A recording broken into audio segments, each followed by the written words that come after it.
Papo Literário. Apoio cultural Júlia Dumont. Moda, festa e casual. Olá, está começando o primeiro Papo Literário de 2025. Ano novo e que remete a uma renovação. Novos planos, novas metas. Veja o que preparamos para você nesta edição.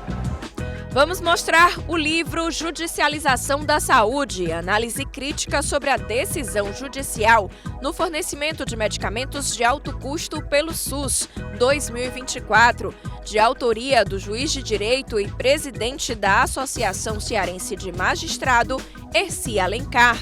Tem também uma entrevista especial com cartunista, desenhista, artista plástico, programador visual, projetista, poeta, livre pensador, autor de histórias, fábulas e contos infantis, Hermínio Macedo Castelo Branco, o Mino, sobre os seus trabalhos.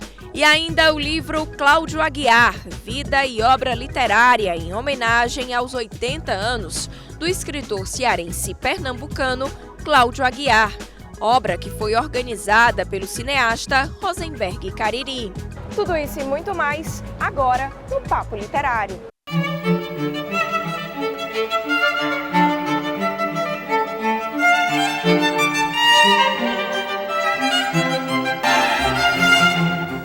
Começamos o Papo Literário de hoje falando sobre o livro Judicialização da Saúde, uma análise crítica da decisão judicial no fornecimento de medicamentos de alto custo pelo SUS 2024, de autoria do juiz Hercy Alencar. O livro Judicialização da Saúde e análise crítica sobre a decisão judicial no fornecimento de medicamentos de alto custo pelo SUS 2024, de autoria do juiz de direito e presidente da Associação Cearense de Magistrado, Hercy Alencar, faz uma análise das complexidades e os desafios da judicialização da saúde no Brasil. Livro que é fruto da dissertação de mestrado do juiz e que tem o prefácio do ministro do Supremo Tribunal de Justiça, Raul Araújo Filho. Essa minha obra jurídica, ela é fruto da minha dissertação do mestrado. Na verdade, eu não falo sobre o tema lato, judicialização da saúde, mas eu falo sobre a judicialização na saúde no fornecimento de medicamentos de alto custo pelo SUS. Eu fiz um corte epistemológico, do objeto para poder me aprofundar. Eu digo que quando eu comecei a escrever, eu tinha uma linha de pensamento, eu tinha uma ideia sobre o tema e eu terminei com outra ideia porque eu me aprofundei no tema. Acho que o grande problema das pessoas é que elas não se aprofundam no tema. É uma obra que eu faço uma análise crítica, porque muitas das medicações elas não têm a eficácia necessária, às vezes tem 2, 3% de eficácia, mas são vendidas e propagandas pelos laboratórios farmacêuticos como sendo a bala de prata para a salvação, medicações que custam um tratamento anual por 20 milhões de reais. Não se está querendo aí tirar de fora ou impedir o fornecimento de medicamentos de alto custo que tenham eficácia, e que possam ser incorporadas ao SUS. Mas quando o judiciário ele se imiscui dentro da organização do Sistema Único de Saúde, o SUS, acaba gerando uma desorganização do sistema. É como fazer um bolo, eu dou essa comparação. Você está fazendo o bolo, aí vem um irmão seu, coloca uma pitada de sal, o outro coloca ali, peraí, deixa eu colocar mais 100 gramas de farinha de trigo, deixa eu colocar aqui mais umas nozes. E aí, como muita gente mexe no bolo, o bolo acaba onerando, Fica desonerando, na verdade, fica solado. Na obra, o autor trata do fornecimento de medicamentos de alto custo pelo Sistema Único de Saúde e da qualidade do serviço que é prestado à população. Eu falo daquelas drogas que não estão incorporadas no SUS, muitas delas nem registro na Anvisa tem.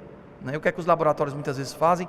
Não se preocupam em providenciar o registro da Anvisa, porque é a Anvisa que precifica e aí de uma certa forma, proporciona um lobby para que a população, através dos médicos, prescreva essas medicações que não estão registradas e não estão com a precificação e eles vendem pelo preço que quer. Você imagina um município pequeno, de Heriotaba, imagina que ele tem um orçamento lá de 20 milhões de reais e ele vai ter que fornecer uma medicação para uma única pessoa para 20 milhões. E o resto da população, como é que vai ficar? Aí se fala, se tirasse o dinheiro da corrupção e investisse em saúde, se você triplicasse, quadriplicasse o dinheiro da saúde, ainda isso seria insuficiente, os recursos são escassos. Eu convido a toda a população, não só da área jurídica, o livro é de uma linguagem muito, muito simples, Eu não falo só de direito, eu falo de medicina baseada em evidência, eu conto um pouco sobre a história da judicialização da saúde no Brasil, eu trago dados da judicialização, os impactos, né? Relato até as questões das fraudes, como aquela casa das fraudes de próteses ortopédicas e tal. Então é interessante que a população, os profissionais do direito, da saúde, né, se aprofundem na leitura. O livro ele é comercializado nos grandes players, aí, nas grandes livrarias nacionais, né? É só procurar na internet que você vai achar para adquirir a obra. Livro que foi atualizado depois da pandemia da Covid-19 e é fruto de uma pesquisa que visa um equilíbrio do sistema de saúde. Precisei transformar ela num livro e aí eu tive que robustecê-la mais ainda, né? Atualizei a parte da jurisprudência. A gente teve até agora recentemente uma decisão, tema 6 do STF e o tema 1, 2, 3, 4, que vão exatamente nessa toada do meu livro, né? Parece que eu estava adivinhando, né? O livro saiu da editora agora em julho, eu fiz o lançamento em novembro, mas parecia que eu adivinhava realmente qual ia ser praticamente o desembolsar, né? O desembarcado do Supremo no tema, né? Então eu fico feliz porque realmente ajuda, de uma certa forma, os profissionais de saúde, os profissionais jurídicos a entenderem todo esse processo de judicialização e terem parâmetros, especialmente os magistrados, para balizar as suas decisões judiciais nessa área de fornecimento de medicamento de alto custo pelo SUS. Muito boa a discussão. E nós recebemos um e-mail do jornalista Marcelo Boero, da Aspas e Vírgulas, divulgando o livro Pela Tela Janela, de autoria de Giovana Mazeto. Na obra, Giovana faz um convite às crianças para começarem a explorar as infinitas possibilidades de imaginação e descobertas por meio de um simples olhar para o mundo exterior, deixando de lado as telas dos dispositivos eletrônicos. Um tema bem desafiador e atual, principalmente para os pais. Obrigada pela sua participação aqui no Papo Literário, Marcelo. E se você deseja se comunicar com a gente, anote aí o nosso e-mail: papoliterário@tvceara.ce.gov.br. O endereço é Rua Oswaldo Cruz, 1985, bairro Aldeota, Fortaleza, Ceará. CEP 60125048 e o telefone é DDD 85 3101 3125. Após o intervalo, tem uma entrevista especial com o multiartista cearense Mino. É daqui a pouco. Papo Literário. Apoio cultural Júlia Dumont. Moda, festa e casual. Papo Literário. Apoio cultural Júlia Dumont. Moda, festa e casual. Voltamos a apresentar o Papo Literário. O multiartista cearense Hermínio Macedo Castelo Branco, mais conhecido como Mino, teve os seus trabalhos apresentados em uma exposição no Centro Dragão do Mar de Arte e Cultura e se prepara agora para lançar um livro dedicado a um dos seus principais personagens, o Capitão Rapadura. Mino é o nosso entrevistado especial de hoje no quadro Entrevista.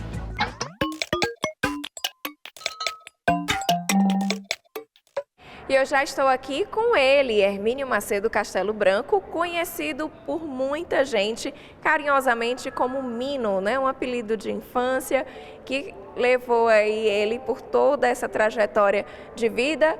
E o Mino, que é cartunista, é um multiartista, porque ele não só é cartunista, como também é um artista completo, que a gente pode dizer, né? Está com essa exposição aqui no Dragão do Mar, para conversar com a gente um pouco sobre o seu legado, sobre as suas obras de arte, a gente pode dizer assim, né? Não só são cartoons, não só são escritas, mas são verdadeiras obras. E eu queria que o senhor começasse falando para a gente como foi que surgiu essa ideia de desenhar.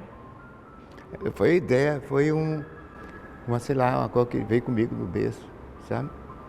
Que antigamente, não sei se hoje chama, mas dizia que era dom. É um dom, esse menino tem um dom, porque eu desenhava com facilidade. Mas isso, hoje eu entendo que toda criança tem esse dom. O que a criança faz é, no caminho, ela, por causa da escola, por causa dos métodos utilizados, ela naquele momento, às vezes, ela desiste e se afasta do desenho. Tanto que eu dizia assim, com uma coisa que devia ser incorporada à educação do modo geral, que chegasse até o vestibular e as faculdades, inclusive, vestibular não, as faculdades, é o hábito de ter uma cadeira dedicada à arte e cultura, para nunca perder de vista esse traço de arte que todo mundo tem, que todo mundo, se botar um papel na frente, é capaz de fazer um risco, isso é uma coisa, e o risco evoluindo vira um quadro, vira um trabalho. E a pergunta que você fez, de muitas coisas, fazer muitas coisas, né? Eu acho que isso eu peguei de minha escola é cearense, nesse sentido, do povo, porque aqui tinha sempre as oficinas mecânicas, então tinha um chamado Raimundo Faz Tudo. É uma coisa que era muito comum. Depois passaram a fazer especialidades com a evolução do carro, aquelas coisas do dia. Mas o Raimundo Faz Tudo era um mecânico que, se você era para poder carregar a bateria, era lá, se era para poder trocar o pneu, era lá, se era para poder ajeitar o motor, o relé, essas coisas do dia, tudo era o Raimundo Faz Tudo. Então eu não me inspirei no Raimundo Faz Tudo, mas estava na cultura, né? Quer dizer, a gente tem que fazer tudo. E aí a melhor escola do mundo é você ter que fazer tudo. Porque o ser humano, ele reage de acordo com os desafios, né? Você é capaz de fazer isso, você é capaz de pintar essa criatura aqui na parede. Aí eu não sei se era capaz, mas eu acho que sou. Acho que sou, e ir na direção como é que chama? Da missão, né? Aí faz a coisa ser realizada. Acho que era isso aí. Porque fundamentalmente eu sou desenhista. Se quiser ser essencialmente assim, eu sou artista, né? O meu ofício é a arte, né? A arte e ofício. E depois, dentro do desenho, já se manifestava um caricaturista, que eu fazia o retrato dos professores, a caricatura dos professores, brincando com eles. E também já fazia historinhas de cowboy, de quadrinhos. E daí dele veio para o cartoon e charge, né? A charge é o cartoon que tem um lado político. Charge é principalmente do francês, que quer dizer carga. É uma carga que é colocada, como se fosse assim, um canhão na direção do poder, para poder mostrar aos poderosos, aos governantes, o que eles estão fazendo de errado de maneira engraçada, nem sempre obrigatoriamente ofensiva. Mas era essa a função da charge. E aí da charge eu passei para o cartoon, porque o cartoon ele independe da política. A crítica, em vez de ser dirigida para o político, o cartoon é social. Eu me critico. Quando eu me critico, ou seja, me avalio e acho engraçadas as coisas, o tipo de raciocínio, eu estou criticando a mim e não a sociedade. Mas quando eu me critico, a sociedade se identifica com o meu trabalho, porque também cabe para eles essa crítica, sem ofender. E aí a gente vê que na exposição também tem um pouco das charges, claro. Tem a revista, tem o Pasquim, que também tem o seu almanaque. Tudo foi de certa forma para representar um pouco do seu trabalho? Foi, eu não fiz assim a coisa pensando, agora eu vou fazer isso, agora eu vou deixar de ser chargista, agora eu vou ser cartunista, agora eu vou ser pintor. Então, as coisas foram aparecendo, surgindo, né? Os trabalhos, eu acho mais chamado os trabalhos, que foram determinando o meu ofício. Quer dizer, um pai chegava para poder eu fazer a capa dos 15 anos da filha dele e queria um retrato dela. Também chegava uma pessoa para querer fazer o desenho do bebê que tinha nascido, para poder fazer um convite. Aí eu fazia o bebezinho, aí fazia a menina dos 15 anos, aí fazia o retrato da mulher dele. Então eu ia ingressando nessas áreas por solicitação do próprio trabalho, né? E aí pronto, eu fui fazendo tudo isso. Eu não fiz assim nada premeditado, não. Então, agora eu vou, não vou ser, agora eu vou deixar de ser desenhista, vou ser cartunista, agora eu vou ser cartunista, vou ser chargista. Não tem, era o que ia surgindo. E esse grande mercado que estava na minha frente, que é aqui de Fortaleza, da cultura cearense, que não tinha nenhuma escola de arte, que acho que ainda hoje é uma coisa duvidosa, né? Que a gente possa dizer que tem um grande centro de arte de ensino. Eu não conheço assim, dessa maneira, mas era uma verdadeira escola, porque a gente tinha acesso à televisão, a televisão, a sede, né? Tinha acesso às tipografias, que lá, por exemplo, você vai para São Paulo, qualquer outro lugar, qualquer outro centro, para você entrar na tipografia tem que ter crachá, tem que ter todo cor de segurança. Não era como ontem, a gente entrava e já estava na frente de um diretor, entendeu? Quer dizer, era recebido por todo mundo, aí o cara da gráfica mostrava as máquinas funcionando, então a gente via de perto o processo. Naquela visão que a gente tinha do processo, a gente já aprendia mais alguma coisa, aí já fazia uma arte diferenciada, porque sabia qual era a técnica que eles empregavam, né? Depois a pintura, Não tinha professor de pintura, mas em compensação os amigos pintores, quando a gente via, eu vi o Ruma Alencar pintando e os queridos amigos artistas, estava aprendendo ali, estava absorvendo. Aí depois ia para uma tela, já estava com todas as influências lá, quer dizer, junto com Van Gogh, com Picasso, com todas as cores do mundo, tinha também os nossos Valdemir Martins, Raimundo Sela, entendeu? É um caldo, a grande escola que foi responsável pelo meu trabalho. É por isso que essa diversificação toda, né? A solicitação e as oportunidades próximas. Eu acho que assim, um centro de cultura devia ser uma coisa que colocasse de grande acesso à juventude de todas as ferramentas da arte. Não é a pretensão de ensinar, mas de mostrar. Que a pessoa, quando vê uma coisa, aprende. O mecânico, o meninozinho, desde cedo, ele vem do pai dele consertando o carro, ele automaticamente recebe um diploma de mecânico depois e faz a oficina dele depois, né? Isso que é o mais importante. E essa grande escola foi isso, foi o Ceará, responsável pela diversidade. Porque o que eu fiz, na verdade, foi contrariando muitas coisas. Porque eu falei assim, não, pai, fui fazer um livro de poesia, você vai fazer poesia, seu negócio não é cartoon, e você também é poeta, né? Aí tanto aquela cor do cearense, que você pode ser, podia ser o Fernando Pessoa, nascendo aqui, mas o pessoal daqui ia dizer assim, rapaz, eu tenho um primo meu, o Fernando, que o bicho é metido a poeta, é metido a poeta. Então, todos os grandes talentos, por exemplo, o Fagner, assim, não, é metido a cantor, é um pouco da modéstia daqui do nosso povo, né? Então, eu sou metido mesmo. Como que surgiu o Capitão Rapadura?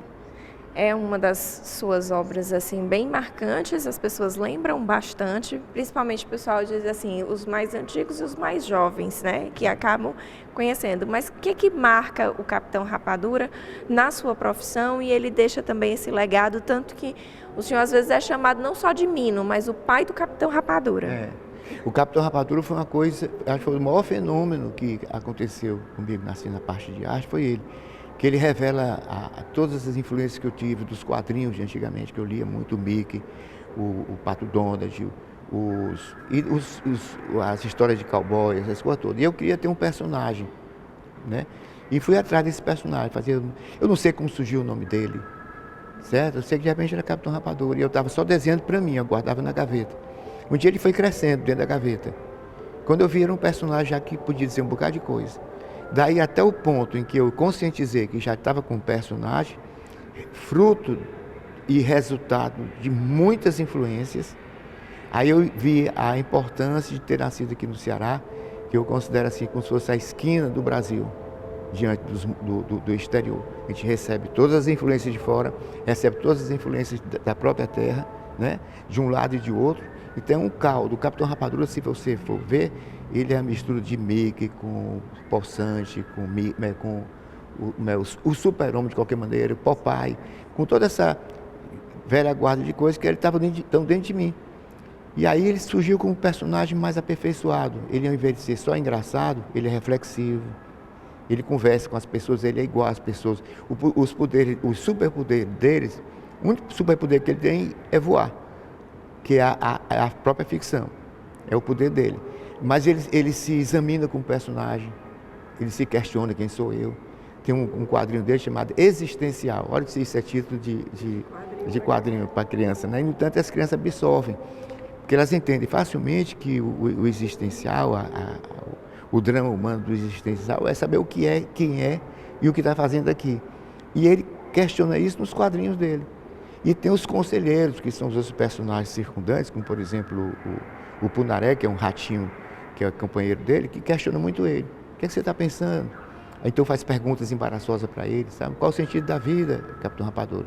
Ele disse, e a vida tem sentido? Brincando, ele fala, kkkk. Aquela coisa toda, não leva a sério e ao mesmo tempo tem uma brincadeira, mas vai passando as mensagens, todas, não digo nem sejam positivas, são todas limpas, que pertencem ao imaginário e às mentes de hoje, sabe? A todas as nossas mentes.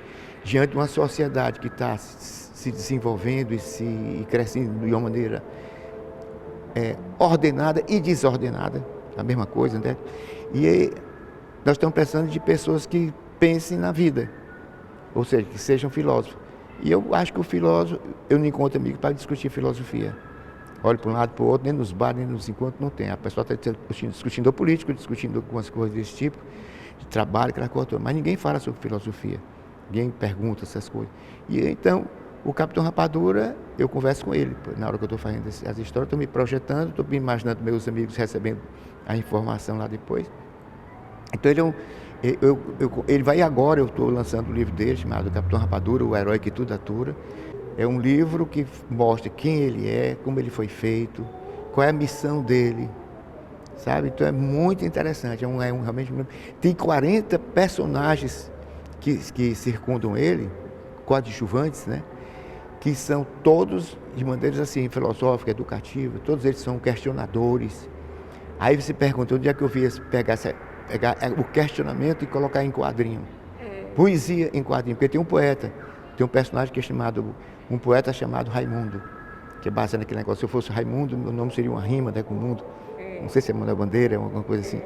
E eu, em homenagem ao meu pai Raimundo, que me ingressou assim pelo gosto da literatura, e é um poeta que recita versos curtos, pequenos, quase trovas, porque é o que pegava a gente na época. O cearense, ele recitava poesias engraçadas. Na pracinha tinha um pessoal que brincava recitando poesia, tá entendendo? Talvez o pessoal remanescente lá dos cordelistas que estavam aqui na cidade. Então a cultura, assim, como é que chama? Ainda hoje virgem, porque... E o Capitão Rapadura, a pretensão desse é ser um educador que faça trazer as coisas do mundo de trás que nós aprendemos, numa linguagem fácil e atualizada para os novos. Pegar o que foi esquecido aqui, relembrar aqui, passando adiante. É a função dele, é um transmissor cultural.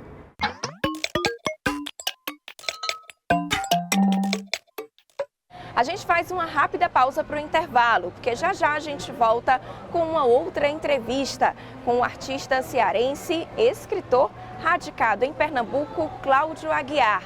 É já já. Papo Literário. Apoio Cultural Júlia Dumont. Moda, festa e casual.